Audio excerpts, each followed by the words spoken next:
जीवन से अहंकार को अगर समाप्त करना हो तो उत्तम पुरुष को और बुद्धिमान पुरुष को एक कार्य अवश्य करना चाहिए। समस्त जनमानस को भगवान श्री कृष्ण ने यह संदेश दिया, समस्त जनमानस को भगवान राम ने यह संदेश दिया कि अहंकार को कैसे समाप्त किया जा सकता है। अहंकार को समाप्त करने के लिए एकमात्र उपाय है दया का भाव। जब तक आपके मन में, आपके हृदय में, आपके अंतर मन में दया का भाव नहीं होगा, तब तक आपका अहंकार कभी समाप्त नहीं हो सकता।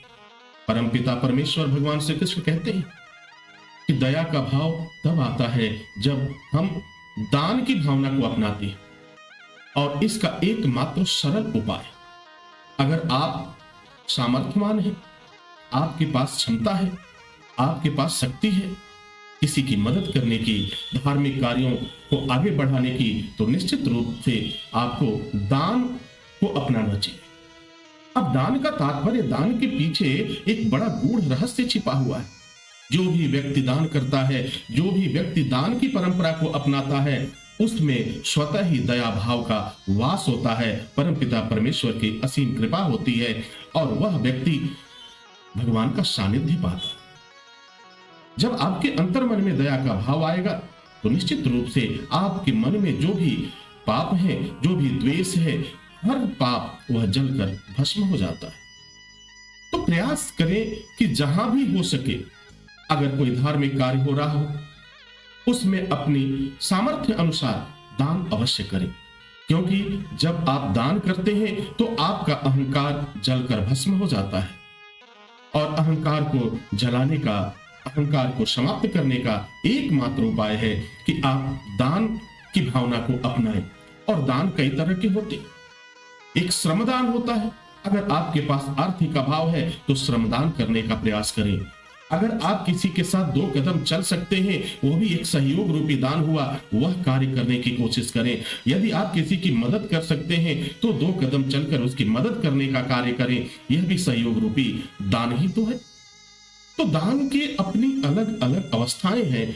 अगर आप अर्थ से, अर्थात धन से संपन्न है तो निश्चित रूप से आप धन का दान करें, लेकिन उसका बखान बिल्कुल न करें।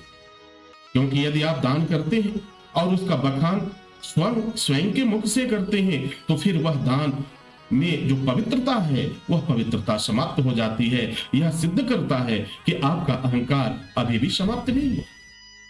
तो अहंकार को समाप्त करने का एकमात्र उपाय है दान की भावना को अपनाओ। यह सारा संसार दानवीर कर्ण को जानता है। जरा सोचिए और मन में विचार कीजिए कि कर्ण की प्रसिद्धि के पीछे मूल रहस्य क्या है।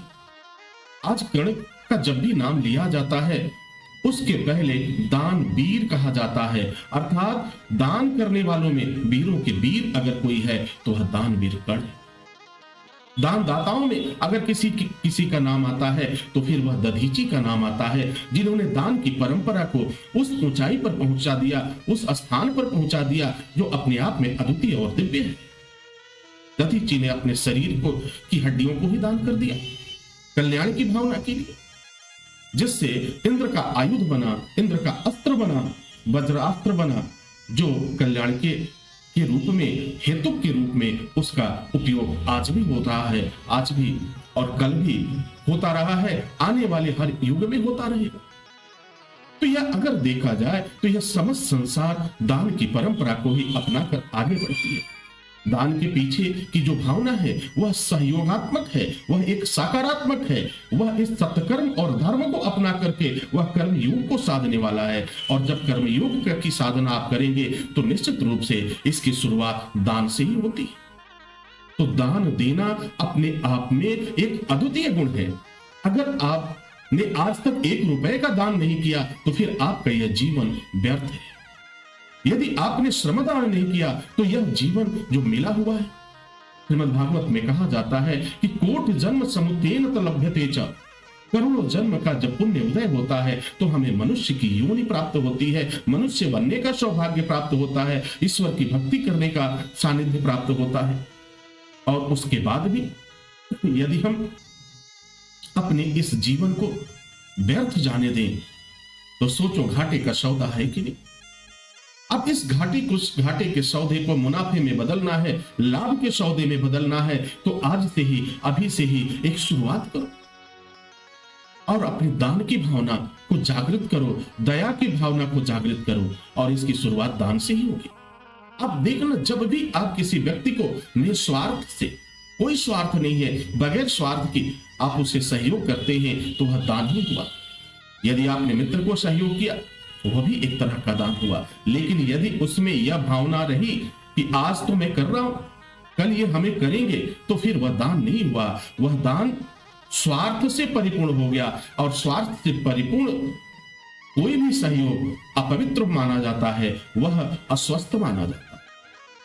तो महाराज भगवान श्री कृष्ण ने जिस तरह से संवाद किया, जिस तरह से जनमानस के लिए एक संदेश दिया, उससे हमें धारण करना चाहिए। यही तो हमारे शास्त्र कहते हैं, यही तो श्रीमद् भागवतम कहता है, यही तो हमारे पुराण कहते हैं, यही हमारे ऋषि मुनि कहते हैं।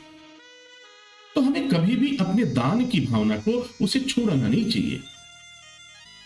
दान की भावना जितनी प्रबल होगी, दान की भावना जितनी प्रबल होगी, दया का भाव और करुणा का भाव आपके हृदय में उतना ही प्रबल होगा, और उतनी ही आप ईश्वर के नजदीक जाएंगे। अब जरा विचार करिए कि परमपिता परमेश्वर का कोई भी कार्य, चाहे वो मंदिर का निर्माण हुआ, चाहे वह कोई यज्ञ हुआ, या कोई कथा का आयोजन हुआ, ये सब सहयोग से ही तो चलता है, एक दूसरे के सहयोग से चलता है। जरा विचार करिए कि अगर एक व्यक्ति विशेष को इतना धन खर्च करना पड़े, तो शायद वह सोचने पर मजबूर हो जाएगा और काफी परेशानियों का सामना करना पड़ेगा। परंतु परमपिता परमेश्वर का जो भी कार्य है, धर्म का जो भी कार्य है, वह स्वतः ही पूर्ण हो जाता है, क्योंकि माता लक्ष्मी की असीम अनुकंपा होती है, असीम कृपा होती है। परंतु उस मार्ग पर चलने वाले का कर्म भी उसके साथ जोड़कर देखा जाता है।